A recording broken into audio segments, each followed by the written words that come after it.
श्रीमद्भागवतम पहला स्कंद पहला अध्याय श्लोक क्रमांक 6 पूज्यपाद प्रहलाद प्रिया प्रभु जी के द्वारा। ऋषय ऊचु त्वया खलु पुराणानि शतिहासानि चानघ अक्षतान्यपि विदितानि धर्मशास्त्राणि यानि उत। इस श्लोक में ये बताया गया है कि व्यासासन में जो साधु बैठते हैं उनका क्या योग्यता होना चाहिए। उनका 2 योग्यता होना चाहिए। पहला कि वो सारे पापों से मुक्त होना चाहिए। जो 4 नियम प्रभुपाद जी हमको बोले हैं, नशा नहीं करना चाहिए, जुआ नहीं खेलना चाहिए, आमिष नहीं खाना चाहिए, व्यभिचार नहीं करना चाहिए। और दूसरा, उनका शास्त्रीय ज्ञान में वो निपुण होना चाहिए। ये दो गुण होना चाहिए। तो अभी ये हमको पता है, सबको हमको पता है कि हमारे पास किसी के पास ये योग्यता नहीं है, लेकिन किसी ना किसी को तो ये ज्ञान खुद बांटना पड़ेगा। इसलिए हमको 2 चीज़ का ज़रूरत है। हमको निपुणता का प्राप्त करने के लिए शिक्षा लेना चाहिए और हमारे जीवन में सावधानता अवलंबन करना चाहिए।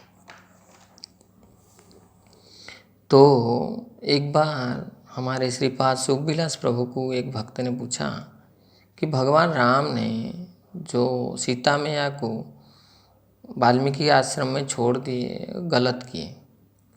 तो सुखविलास प्रभु एक एनालॉजी बताए। बोले कि एक गरीब घर में एक बच्चा था, उसका ओनली उसका माँ थी।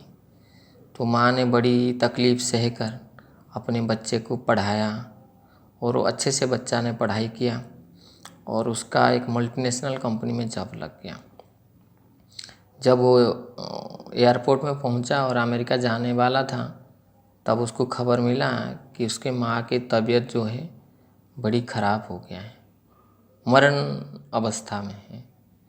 तो अभी उसने फ़ोन किया कंपनी में, तो कंपनी वालों ने बोला कि आपको इधर अपने माँ के पास जाना है, नहीं तो नौकरी छोड़ना है।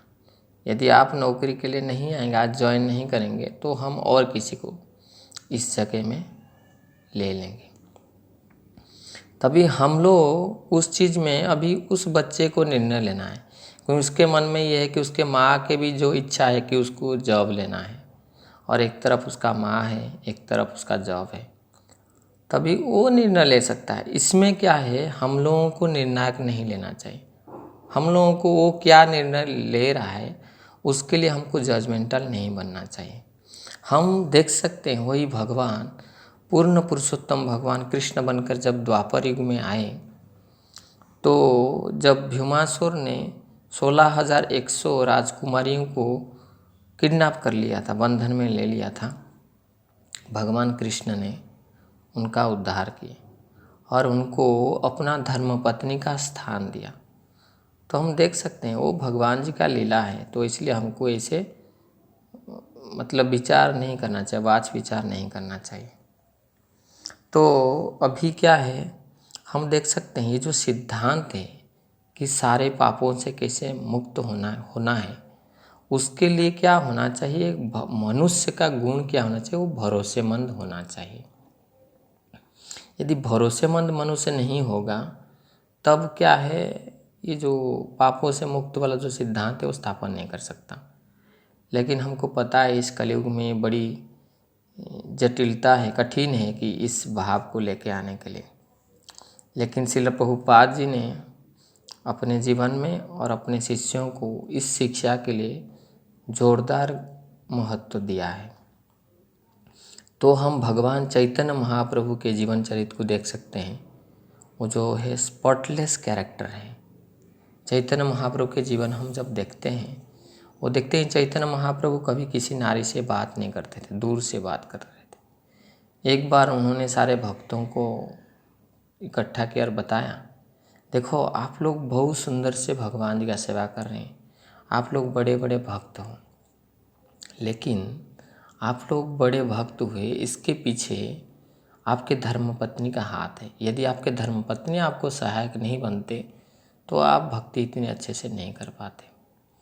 तो चैतन्य महाप्रभु नारी के प्रति सम्मान करते थे, लेकिन दूर में रहते थे सन्यास के जो गुण हैं उसको प्रतिपादन करने के लिए।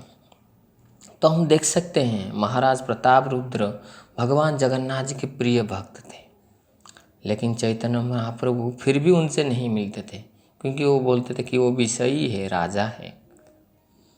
तो एक बार सार्वभौम भट्टाचार्य, उसके उदाहरण से हम देख सकते हैं। सार्वभौम भट्टाचार्य जो हैं बड़े ज्ञानी व्यक्ति हैं। तो उन्होंने आत्मा के विषय में 9 तरीके से तात्पर्य उपस्थापना किया। तो उसको सुने चैतन्य महाप्रभु बड़ी आग्रह से, और उसके बाद चैतन्य महाप्रभु 18 तरीके से उसका तात्पर्य को बताए। तो श्रील सार्वभौम भट्टाचार्य को पता चल गया ये कोई साधारण सन्यासी नहीं है, ये स्वयं परम पुरुष भगवान है। तो हम देख सकते हैं जब केशव काश्मीरी आए थे तो चैतन्य महाप्रभु 8 साल के थे, लेकिन उस टाइम क्या है, केशव काश्मीरी के जो गर्व है उसका खंडन किए थे।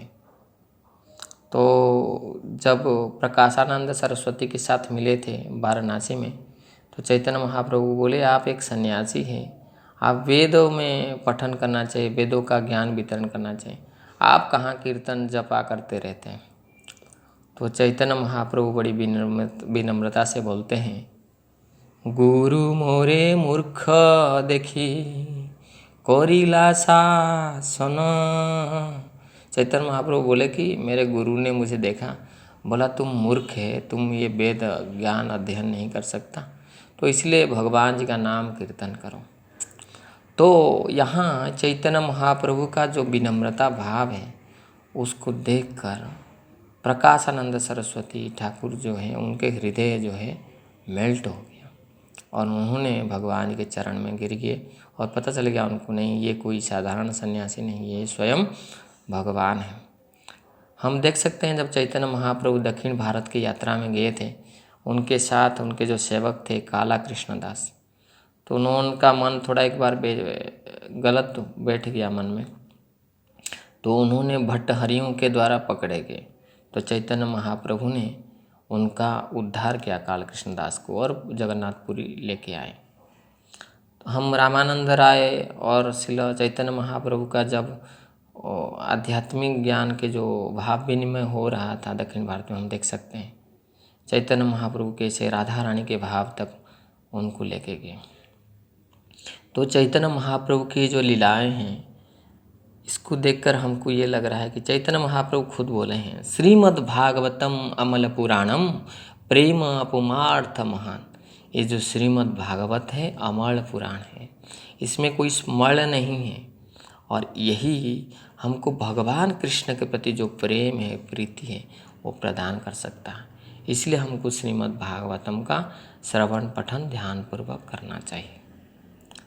तो एक उदाहरण प्रभु जी देते हैं, एक अमेरिकन बिजनेस मैग्नेटा है वारेन बफे बोल के। तो उन्होंने कुछ स्टेटमेंट लिखा है। उन्होंने ये बोला कि हम जब किसी को नौकरी देने के लिए देखते हैं तो उस आदमी से 3 चीज़ का देखते हैं। पहला है कि उसके पास बुद्धि होना चाहिए, दूसरा है कि उसके पास ज्ञान होना चाहिए, और तीसरा है उसके अंदर ईमानदारी होना चाहिए।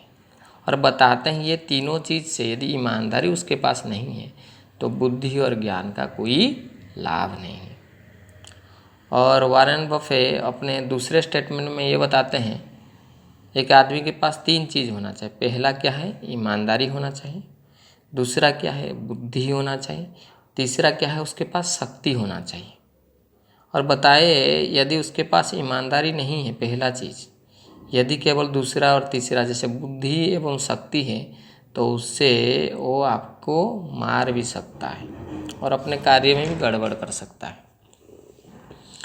तो अभी प्रश्न उठेगा कि हम कृष्ण चेतना और भौतिक जीवन में संतुलन कैसे बनाए रख सकते हैं। तो इसका उत्तर इसी अध्याय के इसी श्लोक में बताए क्या है। हमको सारे पापों से मुक्त रहना चाहिए और शास्त्र में निपुणता होना चाहिए। एक मैनेजमेंट गुरु हैं राधा कृष्ण पिल्लाई बोल के, उनको प्रभु जी ने प्रश्न पूछा कि आदमी कैसे अपने कार्य में निपुणता लाभ कर सकता है, निपुण कैसे हो सकता है अपने कार्य में। तो उन्होंने बताया एक आदमी को यदि अपने कार्य में निपुण होना है तो इसका रहस्य बड़ा सहज है। क्या है? हमको जिस विषय में भी हमको निपुण बनना है, चाहे आध्यात्मिक हो या भौतिक हो, उस चीज़ में हमको गहराई तक जाना है। यदि हम गहराई तक जाएंगे तब उस चीज़ में हम निपुण बन सकते हैं। तो प्रभु जी दूसरा प्रश्न पूछे, तो विषय में हम गहराई तक कैसे जा सकते हैं? तो बोले गहराई तक किसी भी विषय में जाने के लिए हमको क्या करना पड़ेगा? अनुसंधान करना पड़ेगा, रिसर्च करना पड़ेगा। तो बोले कि रिसर्च का अर्थ ये नहीं है कि जाके गूगल में सर्च मार देना। रिसर्च का अर्थ है अपने जीवन में एक गुरु को ग्रहण करना या परामर्शदाता, और गुरु के तत्वावधान में हम जब ज्ञान आहरण करेंगे तब हम अनुसंधान में पारंगम बन सकते हैं। इसलिए श्रील प्रभुपाद जी बोले हैं हमको शास्त्र का जो अध्ययन करना है और श्रवण करना है, गुरु परंपरा में आने वाला जो गुरु हैं उनके श्रीमुख से सुनना चाहिए। हिंदी में कहावत है, रातों रात कुछ चीज़ हम प्राप्त नहीं कर सकते हैं, इसलिए हमको क्या है, धैर्य रखना पड़ेगा। हम उसका एक उदाहरण दे सकते हैं। हमारा श्रीमान गौरांग दर्शन प्रभु, 2019 से पहले गौरांग दर्शन प्रभु कोई नहीं जानता था, लेकिन उन्होंने 2004 से अब तक गुरु के अधीन में रहकर बड़ी तीव्रता के साथ शास्त्र का अध्ययन कर रहे थे। अभी 2021 में अभी कोई बच्चा कोई पूछो गौरांग दर्शन प्रभु कौन है, सब बता देंगे, क्योंकि इतना डीप अंडरस्टैंडिंग उनका है शास्त्र में। वो बड़ी प्रेम से, बड़ी अच्छी भाव से वो शास्त्र को स्थापना करते हैं। तो एक वैज्ञानिक अनुसिद्धांत ने ये सिद्ध किया है कि यदि हम कोई भी कार्य, कोई भी सूत्र का यदि हम अभ्यास करते हैं, चाहे भौतिक हो या आध्यात्मिक हो, यदि प्रतिदिन 2 घंटा उस कार्य का अभ्यास करेंगे और 18 साल अभ्यास करेंगे, उस चीज़ में हम निपुण हो सकते हैं। चाहे हम उस कार्य के लिए हमारे कोई ज्ञान का योग्यता हो या मूर्ख हो। तो एक चाइना के एंटरप्रेनर हैं जैक मा, उन्होंने कुछ बताए हैं।